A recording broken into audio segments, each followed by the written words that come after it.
So was it the push President Obama needed to win the battle over health care, or a polished political speech that failed to pack a punch? The president did put some meat on the bones of health care reform in the United States, but had to share the spotlight briefly with South Carolina Congressman Joe Wilson, who called the president a liar in the middle of the speech.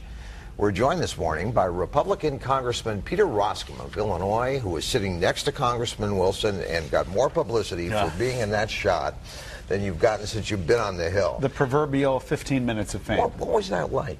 Well, it was so unfortunate. So when Joe Wilson makes a statement like that, it just has this thud feel to it, and you're kind of thinking... Because the room is actually much smaller than most Americans Right, it's perceived on television as a much, much bigger room. It's actually, it's not intimate, but if you shout out something like that, everybody hears, there's no ambiguity about it, and it was very regrettable. What was it like sitting next to him, though? Because after he said it, you saw everybody up on the dais shot a look in your direction. You're sitting there right next to him. I felt like sort of doing the Far Side cartoon where you're pointing like this. I didn't do that. But you didn't do that. Actually, you didn't even look at him in the still shot that we saw. Yeah, and so when something like that happens, you know, what's going through my mind is this doesn't end well for Joe Wilson. You know, so fortunately, look, he got on the phone that evening, called the White House, apologized. The president accepted his apology. But was he actually articulating the frustration of Republicans in that room during the speech? I think he was probably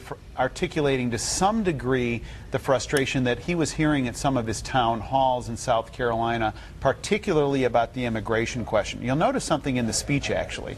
The president, we used to hear about 47 million Americans uninsured, but President Obama didn't use that number at the beginning of his speech. He referred to 30 million American citizens without coverage. And dropped it down by 17. Dropped it down. And so there's got to be some clarity on this immigration thing. Before we move on from Congressman Wilson, just one more question. Did he really apologize, though? It sounds like it was one of those non-apology apologies. Almost in that he looks as though he's backing away from it now. Well, a little bit of a check-the-box apology. I know what you mean. Leadership asked me to call, and I made the call. I mean, do you think it was a sincere apology? I think everybody is much better served if there is a sincere apology made. And I think that if we want to turn the page and not turn this into a sideshow, because look, this was a very important policy speech. And it was very partisan, wasn't it, Congressman? Well, there was more of an edge to it from President Obama than I would have expected. Or have seen before. Yeah, I mean, he's got a great rhetorical gift, and we saw some of that giftedness on display. And there was a poignancy to it, there was a pace and a cadence to it.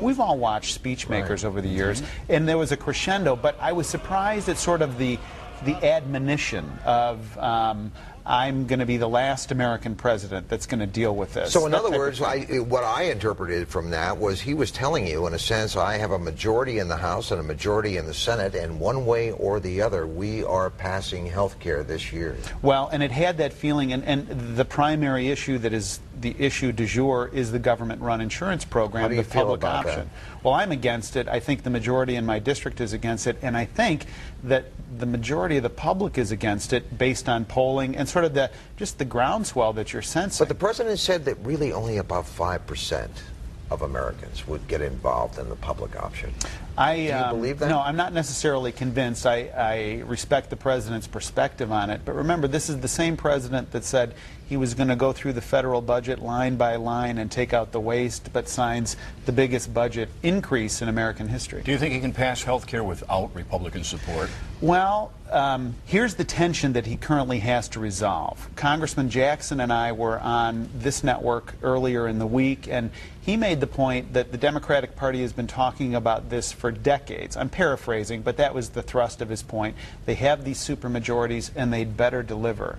They've got blue dog Democrats, 44 of whom have said publicly that they're not going to support the government-run insurance plan. So if you're Speaker Pelosi, you're sort of doing a calculus, and that is how many of these seats can I afford to lose and still keep a majority? But here's the ultimate Well, point. but I got the sense in watching that last week, Congressman, that they're prepared to lose some seats if I think they have are. to in order to get this Jack, passed. I agree with you. The challenge that they have is they don't control the Senate, and if you're a senator from some of these more conservative states and you're a Democrat, you cannot vote in favor of that public option. You're going to be gone. And I think that And that's let's be the rub. clear about what the public option really is. The public option is opening the door to single payer in the United States. That's isn't my it? argument, right. And so it is a government-run insurance program that the Congressional Budget Office has said millions of Americans would lose their private coverage for a couple of reasons. It's going to be subsidized. We offered amendments, for example, in the Ways and Means Committee to make it compete on the same footing, and those amendments were rejected. Let's talk local politics for just a second before we end here. David Hoffman, we had him on earlier in the show. Does he scare Republicans a little bit in that he may have a hard time winning the Democratic primary, but he could be a tough opponent for Mark Kirk? I think one of the things that you've got to hand it to Mark Kirk is he's never underestimated an opponent. So anybody that has a D at the end of their name in the state of Illinois is going to be taken seriously. And plus, he's a law and order guy, and that takes that issue perhaps off the table for Congressman Kirk if he ends up running against him in the general election. It'll be interesting, but look, Mark Kirk is somebody that has had millions of dollars spent against him and has always come out on top. And there are going to be a lot of millions of dollars spent in this Both race, ways. right? Right. All right. Congressman, thank you for Thank being you here both. this morning. Good to see you.